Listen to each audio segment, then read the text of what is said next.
C'est normal, monsieur Nene, madame Nene Aïcha. Vous savez, monsieur Mbow, il accepte que l'opposition puisse avoir une vision et faire sa coalition, et que nous, le pouvoir, c'est parce que Macky Sall a des mallettes ou pas. Quand même, il faut quand même éviter d'être subjectif, monsieur Mbow.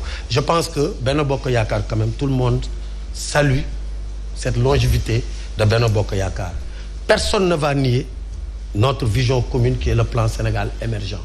Et aussi le respect que le président Macky Sall porte à ses alliés. Ça, quand même, c'est très clair, tout le monde le salue, tous les acteurs politiques le saluent. Et c'est un atout, je dis, pour Benno Bokk Yakaar, que nous soyons dans une coalition stable, parce que nous avons une même vision. Maintenant, il est clair que chacun de nous a des ambitions. Moi-même, en fait, je lui dénie même pas cela. Je dis juste parce qu'il dit que c'est le meilleur candidat. En quoi? Moi, je ne peux pas dire que je suis le meilleur candidat pour la SICAP. On n'est pas pareil. Attendez, moi, j'ai fait ce que j'ai fait à Fatick. Oui. Je vais y arriver, moi. Ok. Donc, moi, ce que je peux dire aujourd'hui... Je parle devant une télé. On n'est pas dans une chambre fermée. Ok. Je porte ma candidature à la candidature de Benno Bokk Yakaar à la SICAP. Ah, je le porte. Mais mes ambitions ne vont pas dépasser l'intérêt de la coalition. Si nous discutons entre acteurs des SICAP, entre SICAPois, nous connaissons chacun. Nous allons discuter avec le président comme facilitateur. Nous allons avoir notre candidat et nous tous, nous allons le soutenir ensemble pour éviter des divisions qui risquent de nous coûter excessivement cher, comme ce qui s'est passé en 2014, je crois.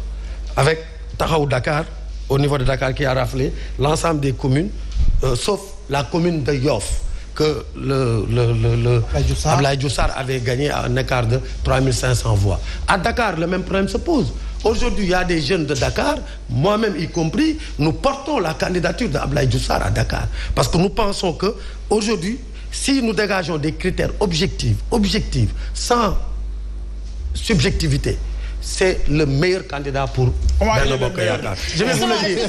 Je vais répondre pourquoi nous pensons que c'est le meilleur candidat. Parce qu'aujourd'hui, dans les 19 communes de Dakar, c'est le seul maire de Benno Bokk Yakaar qui a une base politique claire et nette.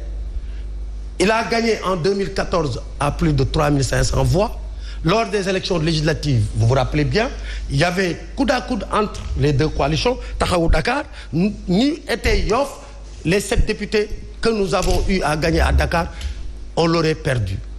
Lors des élections présidentielles, il a gagné à plus de 50%, là où les autres ont eu des victoires de 43, 44, 45%. Ça, c'est pas des baromètres. Si, c'est des baromètres. Les élections locales, c'est des personnes qui ont une base politique claire et nette, qui peuvent... Attendez, monsieur, moi je vous dis juste ce qui est...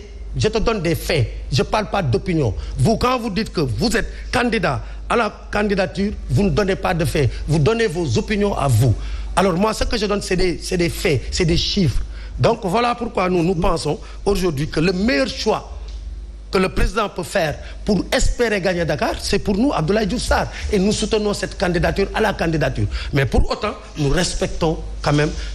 Justement, si le président de la République choisit un autre candidat... Mais si le président choisit un autre candidat, c'est à lui de tirer les conséquences. Non, moi je considère... Ah oui, c'est des menaces. Vous menacez le président maintenant. Non, attendez. Vous savez, monsieur... je pense que depuis que nous sommes là, c'est vous qui menacez le président. En fait, je dis, il n'a pas... En fait, nous, ce que nous faisons, c'est même pas pour Abdoulaye Diouf Sarr, parce que nous mettons l'intérêt de la coalition au-dessus d'une personne comme Abdoulaye Diouf Sarr. Ce que nous faisons, nous pensons que le meilleur choix, c'est parce que c'est lui que nous le disons. Donc, le président a intérêt pour nous à le faire. Sinon, demain...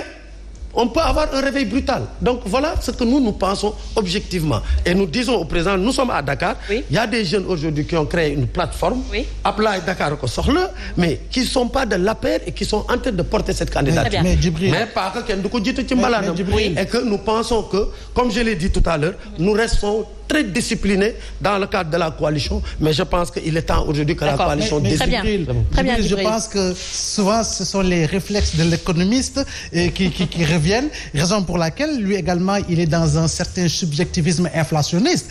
Parce que compte tenu justement des considérations, en tout cas d'approche politique et d'approche par rapport au choix liés sur telle ou telle autre personnalité politique, qu'il s'agisse de Dakar, qu'il s'agisse des SICAP, qui est ma commune.